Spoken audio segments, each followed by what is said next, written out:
All right, we are live with Showcase Zero 2025, which is the annual showcase for the Playtest Zero playtesting community. And the showcase is a thing that we do every year where we get people from the community who have been, making and playtesting games to talk about the games that they've made and like the processes of like making them, playtesting them, share any learnings, or just shout out, cool bits and ideas from like the things that they've made this year. Or this past year, since it's now 2026, we always do one looking back at the year that's gone. Um, so in addition to our showcase, we also put together a bundle, an itch.io bundle that features, I think, most of the games that we will be talking about in the showcase today, and also some games from people who are not able to or chose not to do uh, um, a presentation for the showcase, but they're still cool games nonetheless. You can find that on itch.io, search for Showcase Zero 2025. And there's a link here as well, and I'll be posting the link out on social media and stuff. You can see there's a bunch of really cool games. Some of which will be covered in like I mentioned, will be covered really soon. But yeah, go check that out on itch. And this Showcase Zero also marks the return of Playtest Zero. We take a break over the end of the year. We have our final meeting of the year, and then we take about 3 to 4 weeks break before we get started again. But we are starting again. We are starting again this coming Tuesday, 13th of January at 8 p.m. But that's at GMT plus 8. So that's the Southeast Asia friendly time slot that we have. So that happens every other Tuesday at 8 p.m. And then our US friendly time slot is on Thursday, for the 15th of January at 6 p.m. Pacific, 9 p.m. Eastern. That is actually Friday, 10 a.m. For us over here in Southeast Asia, or this side of the world. But it's Thursdays at 6 and 9 p.m. In the US. So that's our US friendly time zone. If you can't make it exactly at that time, that's fine. We tend to like have a little bit of the first half an hour or so is usually catching up, like talking with catching up with friends and like seeing what people have been up to, and then we'll do a little bit of admin. I should actually just explain how Playtest Zero works and who we are, and what we do. But yeah, that's what's gonna happen. So if you come a little bit later, that's cool as well. So Playtest Zero will continue every other week. From there, we run fortnightly. So every other Tuesday, every other Thursday. So those I'll be making posts about those on Blue Sky, and if you're in the Discord server, I will put out reminder posts every other week as well. And I might as well like continue explaining what Playtest Zero is actually. So Playtest Zero is a fortnightly playtesting meetup. We meet up every other week on a Discord server, and we get into like the voice lobby and get together to playtest our tabletop role playing games. So the way that we run is like the first half an hour or so is probably just catching up, seeing how everyone's going, making sure people are there. Before the week starts, I will usually ask people what they have to playtest, and that it's not a proper like sign up process. It's just to give an idea of like, hey, how many games do people have on the docket? Because when we get together to playtest, we just want to make sure that everyone has a chance, or like there's enough people to like playtest the games. This is more like a temperature check, and then we kind of like I'm seeing the chat now, and we have some very good questions. So we get together to playtest games, and they don't need to be finished games. Playtest Zero's unofficial motto is there's no draft too rough. For Playtest Zero, thanks to Ari Santiago for that. We playtest games for at most or around 1 hour.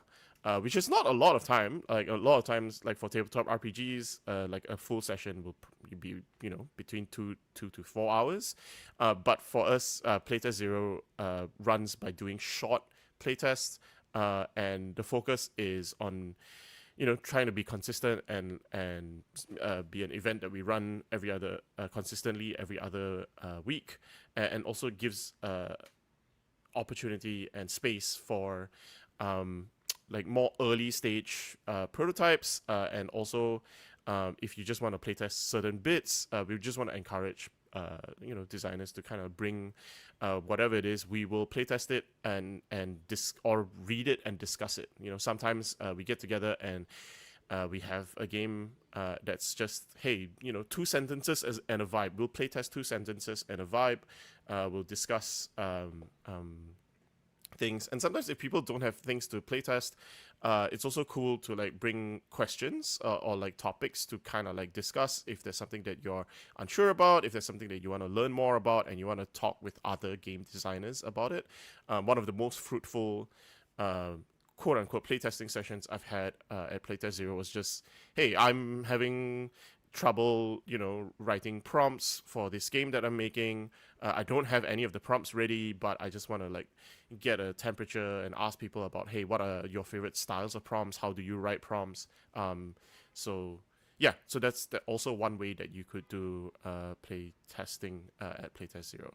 And so that's something that we'll do every other week, and you're welcome to join us. We don't post the Discord link, the invite link to the Discord server publicly, just because we don't want bots like swarming the server. We don't have a lot of mods, but if you ask someone who is already in Playtest Zero, like myself or any of the people featured here, they will send you a link. We have a link that we can share.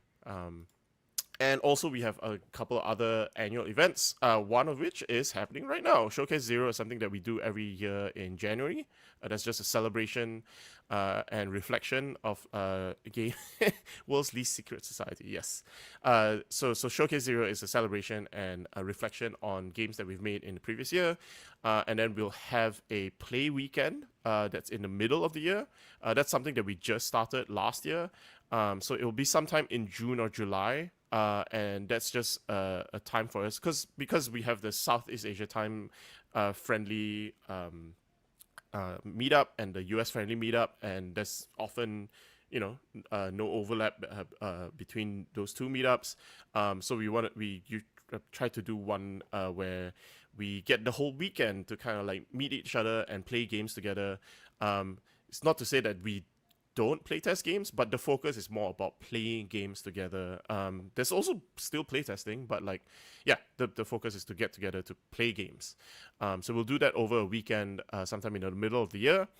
And then at the end of the year, we have our Zero playtest, which is the reversal of Playtest Zero, where we get together and we can talk about games, but there's no playtesting allowed.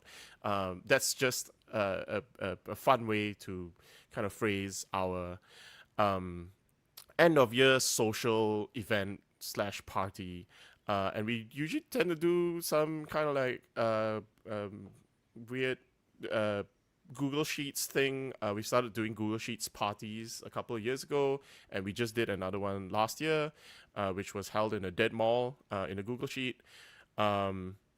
Because most of our playtests are on Google Sheets, so we love Google Sheets as a space, and also on Discord. So yeah, that is Playtest Zero, and that's what's coming up for the rest of the year. So have look out for that. We'll be starting this coming week. And without further ado, I will push it to our presentations. So our first presentation is from Angel Amore. You can find them on that, and then I will queue up the video. I'm Angel Amore, aka Cutest Patoot Games, and today I'm going to be talking about a game that I created for the Playtest Zero Parry Jam, and then got to test actually in Playtest Zero as well, and that made all the difference. And it really got me into PvP design this year, and that game is We Were One. So the inspiration for this came from the mechanic itself that I wanted to design with and a feeling that I wanted to evoke. When I thought about parrying, the main emotion that came out was frustration, but frustration rarely comes without other things, and so I knew I wanted to design a game that was focused around this feeling of frustration and then all of the feelings, the complex feelings underneath. And with that kind of tension, I thought it would be really cool to have a two-player game where you get to focus all of that tension on another person and on the space between you. And I wanted to see how I could translate it mechanically so that every bit of the game feels urgent and immediate and intense. Knowing I wanted this urgency meant that it became immediately clear to me that this game has to take place at the very end of a duel to the death.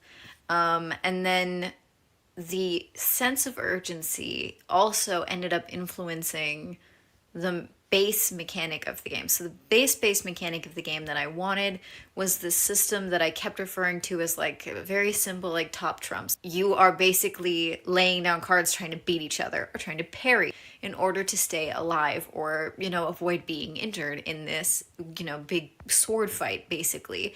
It gave me the structure, or gave me the feeling that I needed to be able to come up with the structure of 4 rounds and then sudden death.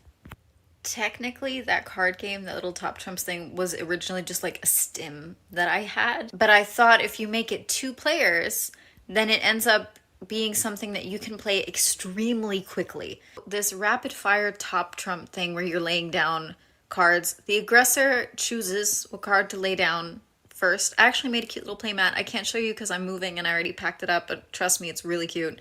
The one for the wrestling version of this game is even cuter. But you're laying them down. The opponent is trying to parry by choosing a card from what they have that would match and parry without knowing what the next ones are going to be. And you have to do this relatively quickly. And to me, it really evokes the feeling and imagery and urgency of the clashing of swords. That was actually a bit of feedback I got, that the physicality of it kind of really puts you in it. Also helped with the emotionality. It really helped kind of immerse a bit more.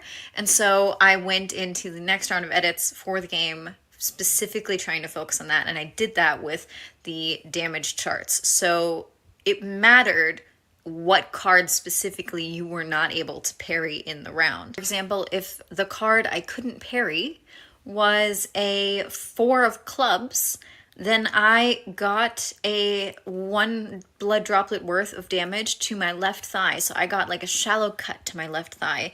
That is really quick to look up, quick to note. All I have to remember is if it was 1, 2, or 3 blood droplets. I have to write that down on the side real quick. And I get to be like, okay, cut to the thigh. The next thing is like, oh, cut to the abdomen for 3 blood points. Seriously stabbed. And it impacts your internal, like your feelings basically of how you're going through this. Sometimes it's a little close. Narratively, that's a lot of fun when it's just like blow, blow, block, block, slash, slash, and they're kind of meeting each other. But it's also really fun when suddenly in the half, like the cards just end up taking this turn where one of you is landing every blow and not parrying anything, and the other one like just cannot get a hit in. All of these things, they're a little bit up to chance, a little bit up to strategy, and they end up helping you tell this rapid pace like story, feeding into the dynamic that you created.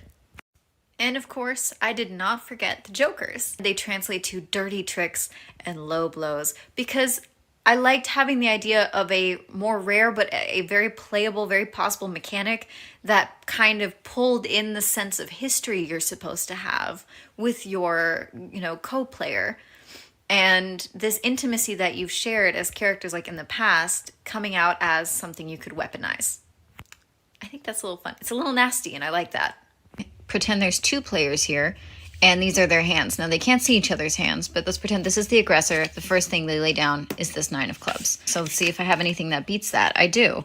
Let's save the ace, but I can use the king. Okay, I parried that. Done. The next blow that they dish out, they go for some heavier hitters. Let's say they lay down this 4. It's not very powerful of a hand. A 4, I'm like, okay. Now, what I could do is I could beat it with any of these cards. It's going to beat it with the same card. There we go. Then they're going to put down a 3. I can beat that. I can beat that with a relatively low card, and it's the same suit, which means that I get to ask them a secret in character, and they have to answer me truthfully in character. Now, the last 2 cards I have, like, as a 3, let's say they put down this 3. I have, again, the same suit. I can ask them another question. Last card that they put down is a 3. I can beat that with an ace. So I actually managed to go through an entire round without collecting any damage. I'm going to tell you right now, that doesn't happen very often. I actually really like that I managed to get around right now to show you guys where I parried everything that the aggressor was throwing at me, because that really builds that feeling of frustration on their part and evokes also different feelings in my own character. So basically, I also got to ask them a question twice, which doesn't always happen. So basically, I was in a nice sword fight with them, and I was parrying every blow. This person's trying to kill me. The swords clash, we're face to face, we're breathing heavy, we're at near the end of the battle, and I ask them something absolutely out of pocket that they have to answer in the heat of the battle. And if you're playing as embittered rivals who were once best friends, if you're playing as an acolyte and their former deity, if you're playing with, exes, basically as dramatic as possible, and a knight and the, royal they used to protect, our swords clash, you look at each other dramatically, and you're like, did you ever love me? And they have to, potentially they're sitting there with their sword being like, no. And they, you have to deal with that in the moment. You don't have the time to process these emotions in character, but you have to go with them. You have to let them influence the story and build it. And I liked the balance that these mechanics created between emotionality, physicality, and urgency. Trying to design for a specific emotional experience was a really fun and cool challenge, especially within the context of PvP, because I feel like 2-player PvP is a really, really great vehicle for exploring these very high tension, high drama narratives. That element of gameplay narratively, where if you parry something with the same suit, that you get to ask a question, is actually a note that I got from Aaron.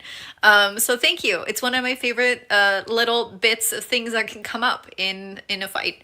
It was a suggestion that he made when I was playtesting it in the group, and I loved it, and I thought it was so fun. And every time I've played it, that's something that people get really excited about. So thank you.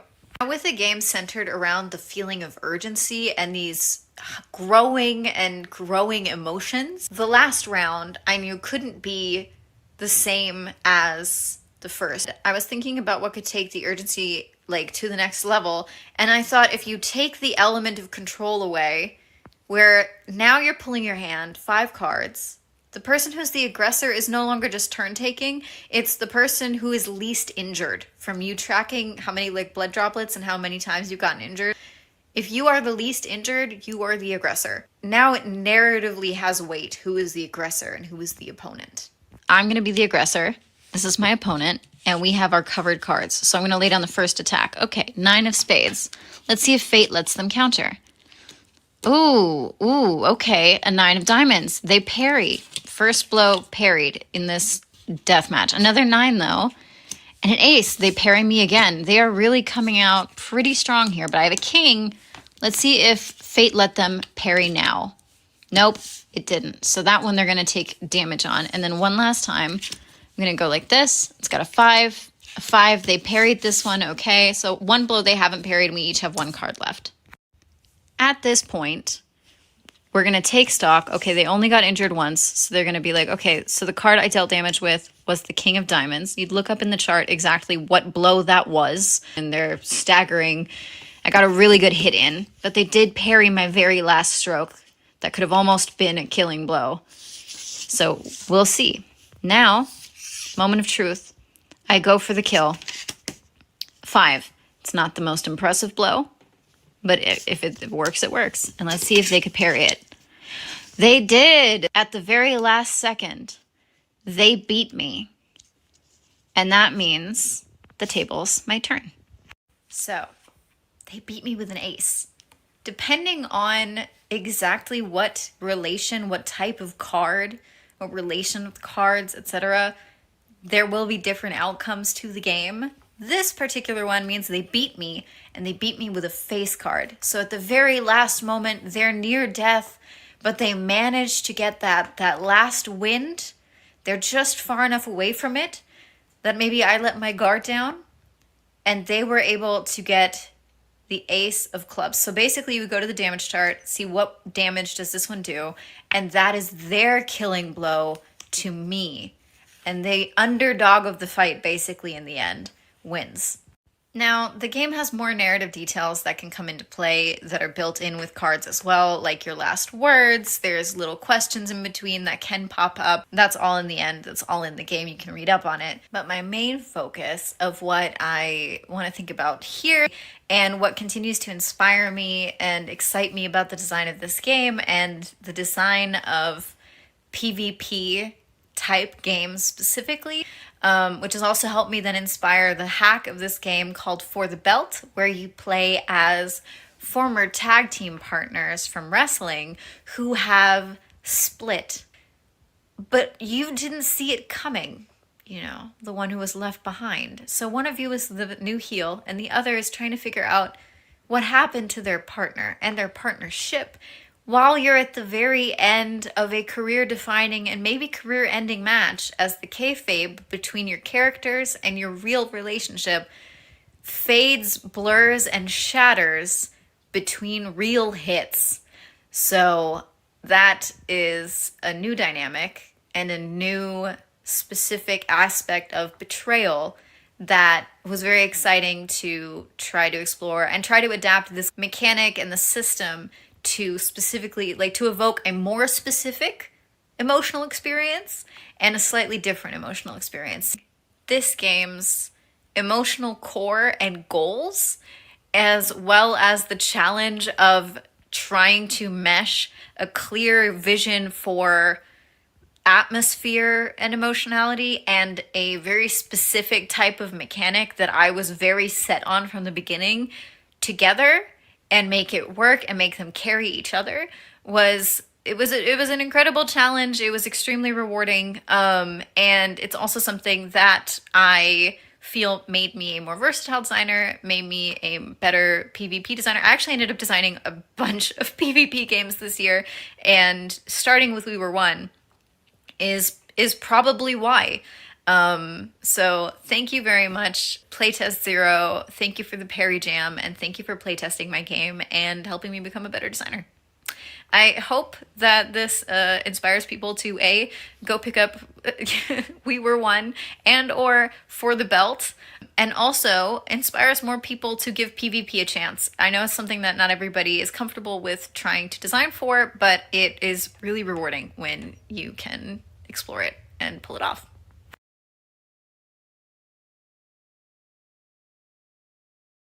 All right, that's cool. We have another one coming up from Alex.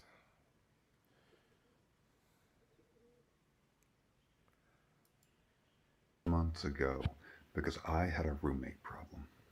My roommate is great, but she doesn't like when I call her that. She prefers my wife, and really she prefers it in the Borat voice, but this is a serious presentation. I had a problem with my fictional, make-believe roommates in my anti-war rat game. Very serious. The problem was this. You and I are roommates, which means that your stuff is my stuff. And I guess it works the other way too, if it has to. But there has to be some kind of reciprocity. In Cyberrats, the game that I brought to Playtest Zero, items are per mission. If you buy 3 jetpacks, that means every mission you can jetpack around 3 times. In order to encourage item usage, we added the roommate relationship, which allows item sharing in a way that mirrors how mechs can Voltron together and use each other's powers in the game. But this isn't a talk about Voltrons, it's a talk about how roommates are terrible. Not you, dear. The first model I had was a pressure cooker. The more we borrow from each other, the more the resentment builds up until eventually it boils over and the relationship is replaced with a worse one. This is fine, except it leads to a stalemate. One of us will borrow the other's item 3 times. Could be either one of us, there's no need to place blame. But one of us will borrow something 3, 4 times, and the meter will get too full, and then we'll both ignore it, not wanting to trigger that consequence. It becomes a vestigial mechanic, only there in case of a dire emergency.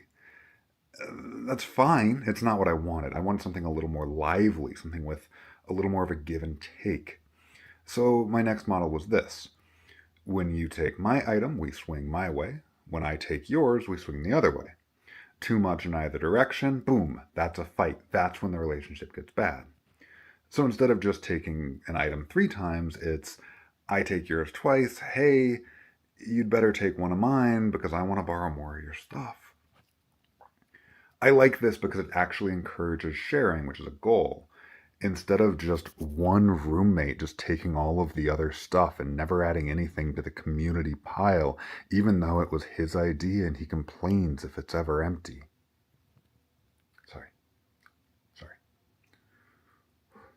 Sorry. So then it just became a question of how to communicate this. And we settled on this. A clock. It just moves in one direction or the other as each of you borrows from the other. If I've figured out how to use animation, you'll see a clock just to my left, filling and emptying. If I haven't, you can imagine it with your eyes. Then you spend downtime bonding to grow the clock, changing from a 4 to a 6, or to swing it back to the middle by clearing your communal space. So, what did Playtest Zero teach me this year? That sometimes you just gotta do the dishes.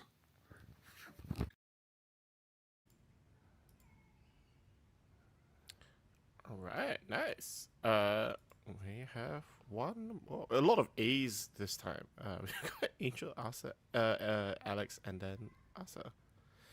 Where's the?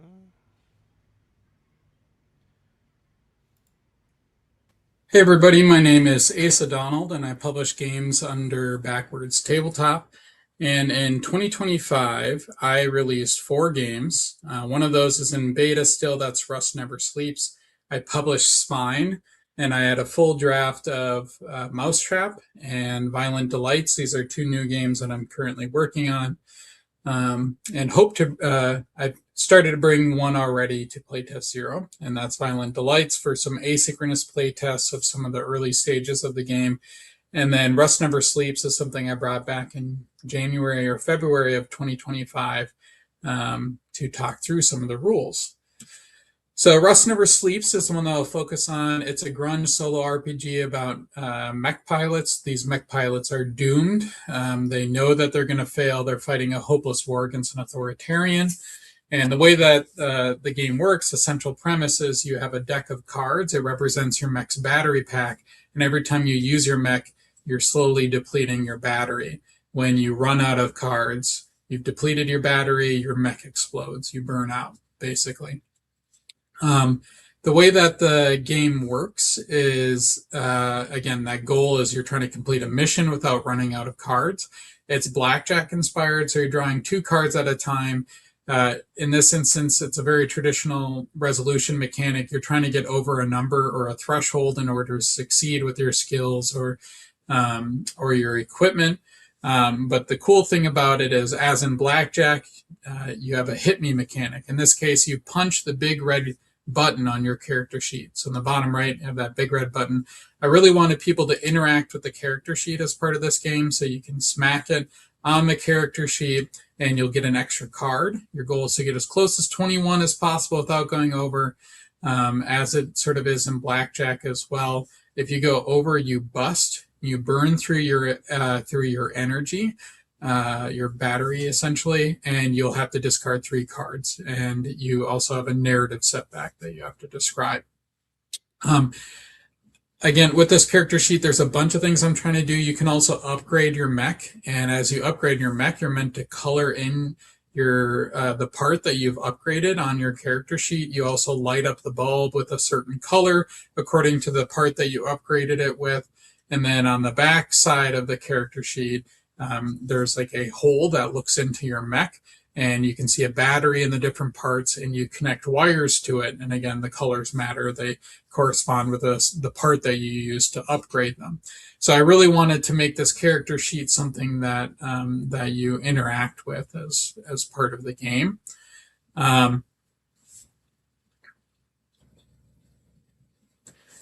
The other thing that I wanted to do with this character sheet is to make it resemble or mimic what your dashboard would actually look like if you were that player. Or if you were that mech pilot. So I want you to embody that mech pilot in the way, and the character sheet helps do that. Even when you're smacking that button, you get to embody your pilot in some ways. You're moving cards around. It's like you're flying your mech.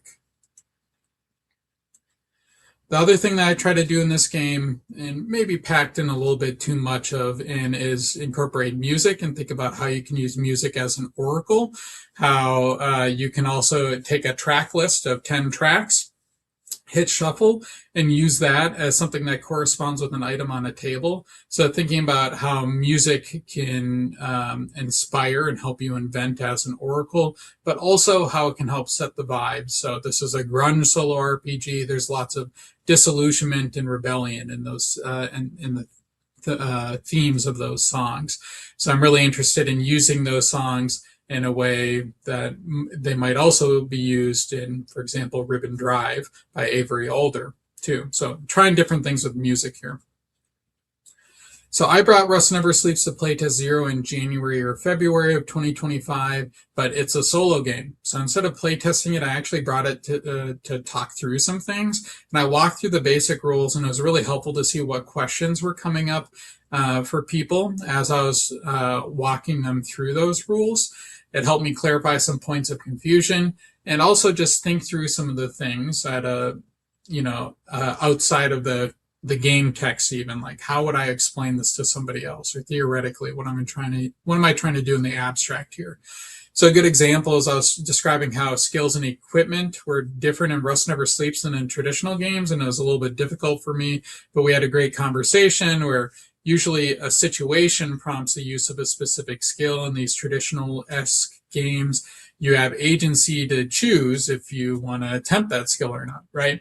So you have agency there. But in Rust Never Sleeps, you actually also have authority or authorial power. The idea is that you are not given a situation, you invent the very situation that allows you to use your skill or your equipment. So you're contributing and inventing part of that narrative that allows you to use those things. And it's a very different approach to it, sort of an inverted approach to the narrative here. Another game that I am bringing to Playtest Zero and just brought a couple of days ago here is Violent Delights. It's a chess-based RPG that's based on Romeo and Juliet, particularly the Capulet Masquerade, where the two protagonists meet and they kiss and they get sent on their merry way to their tragic deaths. In this game, you play the white pieces, who are the hosts, and among them are the Capulets, like Juliet and her nurse. And the other player plays the black pieces, the guests, and among them are the Montagues, including Romeo and Benvolio. And you basically narrate how the party unfolds, simulating it on your chessboard, and you're playing your cast of characters. And when you capture your partner's pieces, you also get a cool opportunity, if you want, to act out that scene in a Firebrand style minigame. So instead of just viewing the action zoomed out on the chessboard, now you get to actually act out that scene, a zoomed in perspective here. In chess, there's only one ending. Well, there's two endings. There's a stalemate or there's a checkmate. And a checkmate in this game would be that the other characters trap Romeo or Juliet within their expectations here. The Capulets and Montagues stay separate from each other. These characters are protected from their innocent love. I added another win scenario, which is that, well, Romeo and Juliet might meet in adjacent squares, allowing the kings to kiss, their pieces to kiss. Of course, that's the beginning of their journey to their violent end. So neither of these are really happy endings that come up here. They're both violent ends. You might feel drawn to one or more of those endings, but your goal in this game is just to create a good story and to stir up drama. So that's one that I'm currently playtesting asynchronously. As you move pieces in Violent Delights, you narrate who those pieces are and what they're doing. So a servant takes 2 steps, or a pawn takes 2 steps forward, and they are setting up decorations at the masquerade, for example. So I'm sort of testing some of those early parts of the game for Violent Delights. Spine is a game that I put out this year. It's a dark solo RPG about losing yourself in a book. I was really interested in turning the game text into an object that you interact with and play with. In this game, you're playing a researcher. You literally embody that researcher as they read the book. And for each page, you pick an endnote, and that endnote tells you what the magical occurrences that are happening in this book. You soon realize you're being sucked into the book, and the way to resist it is by defacing the book. So that's Spine. And then finally, there's Mousetrap, which is my most ambitious and extremely experimental game. It is a game within a game, about getting trapped in the magic circle. And the idea is that you have 2 sets of mini games. One of them, you are playing yourself, a player, sitting at a table to play a cursed game called The Curse of Castle Muldoon. And in the other minigame, you're playing your character, this character who's in a Hamlet pastiche. They're an attendant lord, a lady, or a guest. They're trying to figure out who killed the king, and really bad things are happening in the game. And the way that it works is towards the end of the first session of Mousetrap, your player that you're playing in one set of the minigames and their character, which is in the other set of minigames, swap places. So suddenly you are your Hamlet-inspired character talking to other players, and then you are your player in the fictional world that the characters were just living in, where all these bad things are happening. And the goal is you have to find out how to get that player out of the fictional game world and back to reality, and so forth. So it's a really bizarre game, extremely ambitious, and I'm trying to make it happen. So 2025 in retrospect, this is my final slide here. And it was like December of 2024. I just felt inspired to step out of the sort of OSR and traditional space that I've been engaged in since 2019. And solo games are really what drove me out of there. That's why both Spine and Rust Never Sleeps, which were my focus at the beginning of the year, were both solo games. So I've been interested in solo games. I've also obviously been interested in experimenting. So music, the medium, playing with books, but also metagames is something I've been looking at more. And then I'm really interested in repurposing and reframing existing rules, like with blackjack and with chess. And I know a lot of people are really excited about box RPGs. I'm less excited about them. Not just because of tariffs and other things, but I don't want to have all these extra moving pieces or unique moving pieces. I like to use things that I already have at hand. And for me, Violent Delights and using chess is sort of like an anti-box RPG, because you have all these unique pieces, but ideally you already have them somewhere at home. These are really common pieces that you might have. So I'm really interested in playing around with those rules and repurposing them. I'm obviously interested in mini games, and I'm interested in those because there's lots of different ways that our narratives are fragmented in tabletop role-playing games, especially in like traditional games. But with mini games, they're especially fragmented because the narrative happens within each of these mini games, but they're separate from one another. And you might reframe the next mini game and explain what happened in that gap between the previous mini game. They're vignettes in many ways. And I think Firebrands does a really cool job of piecing together these stories that are otherwise fragmented. I'm really interested in how we can leverage that fragmentation in a way that I described in Mousetrap, where you have 2 separate narratives going on in these mini games, and suddenly the mini game sets collide with each other. And then finally, I've also been really inspired by Shakespeare, apparently, because my 2 games at the end of this year, Violent Delights and Mousetrap, have been really interested in Romeo and Juliet and Hamlet, respectively. So that's what I've got. I'm looking forward to hanging out and play testing more games in 2026 and Playtest Zero. Thank you. All right, that's cool. I will also. This will be our last video one, and then we have Sasha is coming live after this. So Oh shit. Oops. Meet you all. I'm Yanahn, a Malaysian tabletop games designer currently based in the UK. You can find me on social media, on Blue Sky and on itch.io as Yanahn. And I wanted to say thank you so much for having me here. Big thank you to Aaron and all the other organizers of Showcase Zero for the wonderful opportunity to speak on the game design and the stuff I've been up to in the last year. And also wanted to say thanks to all the folks I've met over the various Session Zero playtests. It's been really cool having TTRPG discussions with you all. So, on to the big thing I've been working on in the last year has been Enter the Whalefall, which is my system agnostic fantasy adventure zine. You can see that as I kick the sort of slides on. So yeah, Enter the Whalefall is a fantasy adventure zine in an A5 format that I've been writing and drafting, and it follows basically an adventuring party having to deal with a mystery about why a lot of beached whales washing up are necromantically animated. The answer is a bunch of necromancers in the deep sea that are trying to resurrect a dead whale god that you're all gonna have to now deal with, basically. A lot of the, I think, drive behind Whalefall actually came from a desire to share, my love of marine biology and weird creature facts with the rest of, with a hopefully appreciative audience. Whalefalls are an interesting thing where the bodies of whales sink into the deeps, are basically consumed and recycled back into the ecosystem by octopi, crabs, squids, and worms that eat bone marrow. There's also a lot of other weird stuff I found while trawling through marine biology servers or locations and research.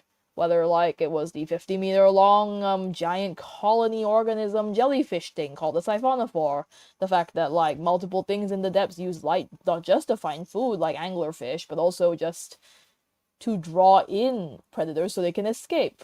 Imagine if an octopus or a squid, instead of shooting ink, shot out bioluminescent fluid to draw in bigger fish to try and eat the fish that was trying to eat them. Because of that, there was just a lot of really interesting stuff that I wanted to put about the marine ecosystem into an adventure, and I think researching it was a really fun time, but I think after that there was this comedy of various different the challenges kind of changed up when I actually started writing, as you can see by the fact that it ended up being comedically technical writing heavy all in all. So the big challenge was I'd come into this adventure design with the aim of as many weird marine creatures as possible. Anglerfish, pelagic snails, the giant siphonophore, and then translating that into, say, I guess, playable, exciting things rather than a delivery mechanism for marine facts was I think the big challenge after that. It was just, so the Whalefall became okay, what's a good way to showcase that? Well, wouldn't it be cool to fight necromancers in a dungeon that is the corpse of a giant whale god? A deitic whalefall, basically.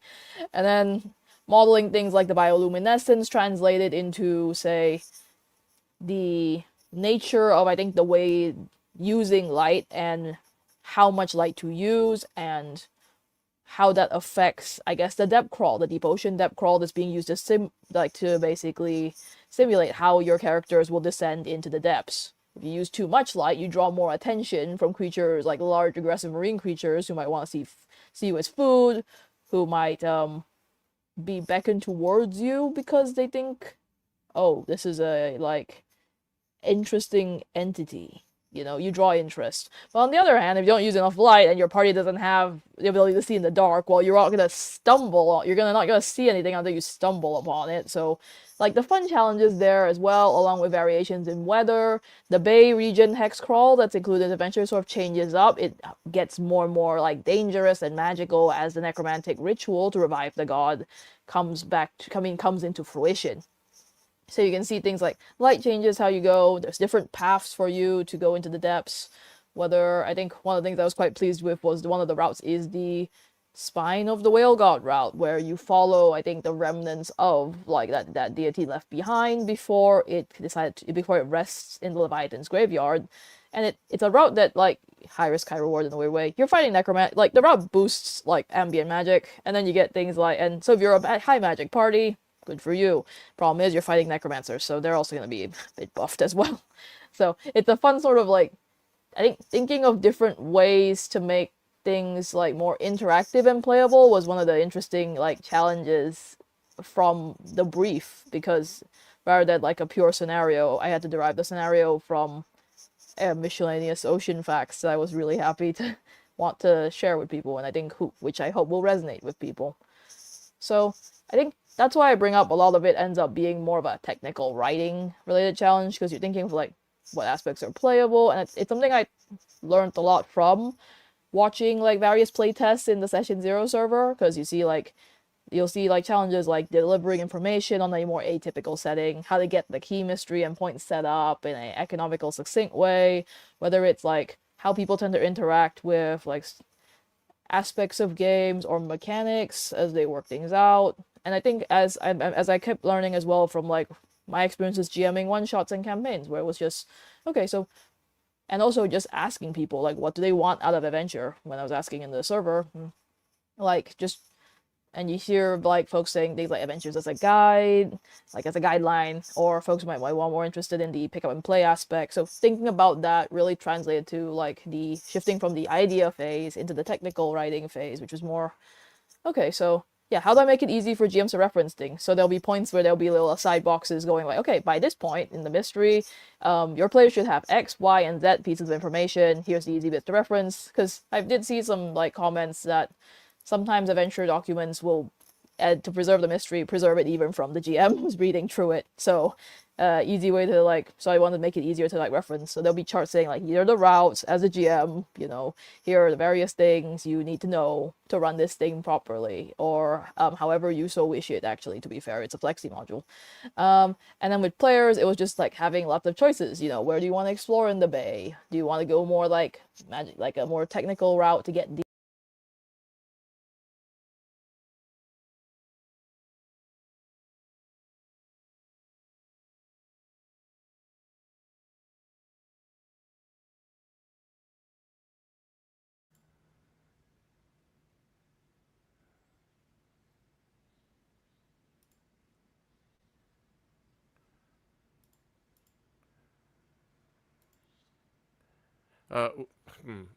One moment. I think something's up with the video. I will endeavor to bring it back as soon as possible.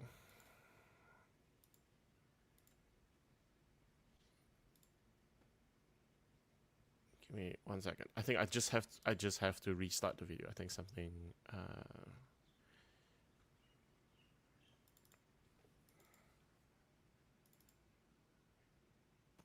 Hello, it's nice to meet you all. I'm Yanahn, a Malaysian tabletop. Is the brief, because tend to interact with like aspects of games or mechanics as they work things out.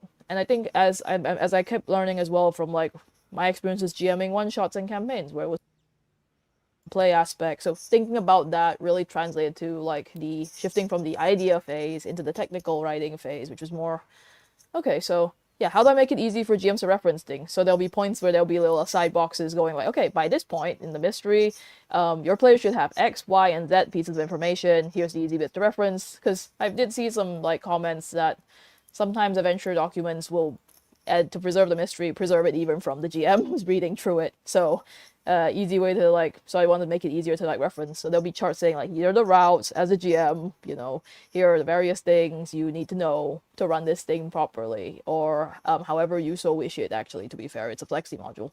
And then with players, it was just like having lots of choices. You know, where do you want to explore in the bay? Do you want to go more like magic, like a more technical route to get into the depths? Are you more of a like interested in like, I guess, the whale deity itself? Whether you're talking to like local marine folk or something like, or something in that route, like different bits you can interact with, different anomalies to see.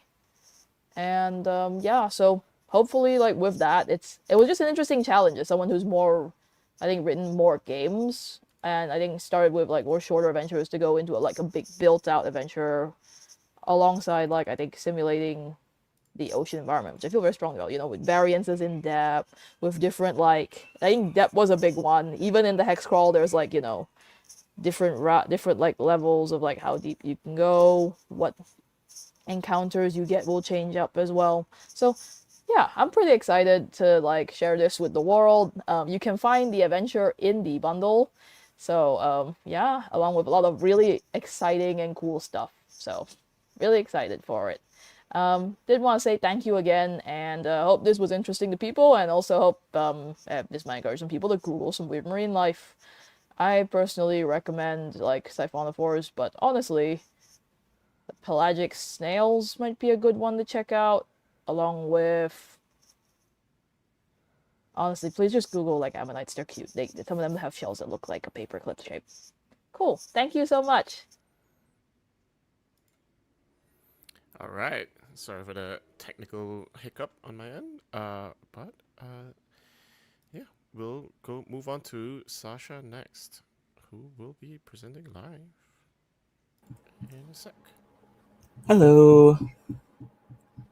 I'm Sasha Reneau. I am relatively new to Playtest Zero, and I'm very, very happy to be here. The game that I playtested at Playtest Zero won't be out for some time, I think. But I learned a great deal from it. I'll speak on it in the abstract, if that's all right. It's inspired by the works of the game designer collective You Are Beheld. And the thing that I want to address or talk about today is making a game for high trust tables, which is a bit out of my. I'm used to designing games that are pick up and play, which are you can bring to a table of strangers and just get right into. When I say high trust tables, what I'm talking about is a group that is familiar with each other, fond of each other, and eager to explore hard or awkward subjects together. By their nature, kind of difficult to find in the wild. For playtesting purposes, usually a high trust table is already orbiting a game that they're familiar with and comfortable with. They're also difficult, but immensely rewarding to cultivate. They just take time and effort and social maneuvering and whatnot. The things that you can expect from a high trust table that they will be able to do are entertain themselves. These are people who know each other well and know what buttons will result in what laughs and that kind of thing. A high trust table you can pretty much trust to know the basics of role playing, or at least have some kind of setup that they've settled into. You can trust them to spiral away from the mechanics without a little bit of structure. There is nothing so tempting as a bit. And you can also trust a high trust table to be able to engage in good bleed. That is to say, to get really emotionally involved and invested in the game that they're playing. On the other side, what does a high trust table expect from a game? Some of these things may be having motivating mechanics. That is to say, why do any given thing instead of just doing a bit to entertain your friends? Along that line, a game might paint them into a corner. That is to say, make the core of the game unavoidable as well as alluring. And alluring in part because they are able to use the game mechanics to target others. That is more along the lines of like, how can they use this game to delight and enthrall their fellow players in unexpected ways, in ways that they wouldn't organically or through a different game. And the last thing that especially pertains to the game that I'm designing, trying to get into the sort of strange and weird and oblique ways in which we relate to each other, what does a high trust table need to be safe? And from the game text itself, what I found is that it needs clear-cut expectations of play, both in form, how they're going to engage in the mechanics towards the game and towards each other, and in content, what kinds of subject matter are going to come up over the course of the game. Part of that is communicating what lines you want to be crossed, and encouraging and inviting desired transgressions. Like, if I've made a character who's really, really uptight and stiff-lipped, I might, as a player, be like, I want you to put this character in. I want you to embarrass my character because it's funny to me, and I get to be flustered and like stammer and do all these strange things that my character otherwise unprovoked would not do. And making sure that you are giving the kind of feedback, not just like not just giving feedback in that, like, when this happens to your character, you react well to it, but sort of setting yourself up, giving a good pitch to your fellow players to kind of knock it out of the park. If you'll excuse a baseball reference. Along with that is a high trust table needs, in order to be safe, a spectrum of expressions for pushing back against ideas. So not just a full stop, I don't want this in the game, but because you are playing with transgression, you need to be able to say when your ew, that's gross, is playful or cautionary, or a full stop, ew, that's gross. There are tools that I'm not the only person tackling this particular problem challenge, as it were. You've probably heard of J-Dragon's Palette Grid. If not, it's worth looking up. It's a marvelous tool for setting expectations at the beginning of play, and also sort of moving things around during play as the game evolves. That, but also the ability to pause the game in as simple a way as, can you repeat that, or like a time out, time back in sort of tool. There's a lot to support this kind of play, and I think that a lot of this boils down to being able to move in and out of like types of confrontation, which with a high trust table is very different than like a one shot with strangers, for instance. Not to say that it is better, it is just different. And the final thing that I've been chewing on is looking at safety as in these different stages, right? You got the setup in which you can use like the palette grid to sort of set expectations. Excuse me. You've got being able to address things as they come up through the follow through, and then you've got sort of landing the plane at the end of the game with how you are coming down from these emotional and heightened modes of expression and interaction. So this has been, I've been bringing this to Playtest Zero and being able to, excuse me, have really fruitful conversations about the kinds of gameplay that I am after, and posing this interaction in a way that is safe and enjoyable for everybody. So I appreciate very much the opportunity to do that, and will hopefully continue to. Again, this game won't be available for some time, but it's I am pleased to be able to talk about it at least obliquely. Thank you very much.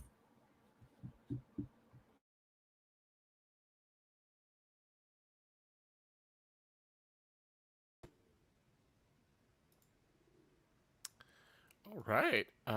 So that was it. That was it for all our presentations. Thank you so much to everyone who did a presentation, who sent in a video or presented live.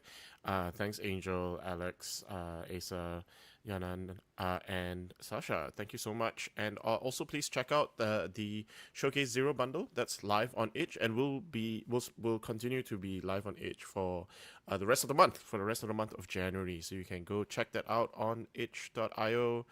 And as I mentioned before, this marks the kickoff for 2026 season of Playtest Zero, starting this Tuesday and Thursday and continuing every other week. And we will make announcements for when we do our mid-year play party, play weekend.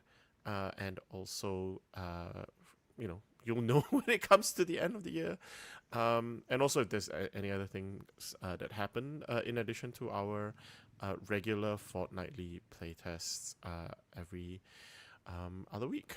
So yeah, thank you so much, everyone. It's been 2025 has been a tough year, and 2026 continues to be the same. The world continues to move, and we move with it, and we'll continue making things and try and find ways to make our lives more playful and worth living, even in the horrors. All right. Thank you, everyone, for joining us for Showcase Zero. This will also go archived up on YouTube. I'll post the link for all of that as well. And yeah, see you in Playtest Zero this year. Thank you, everyone.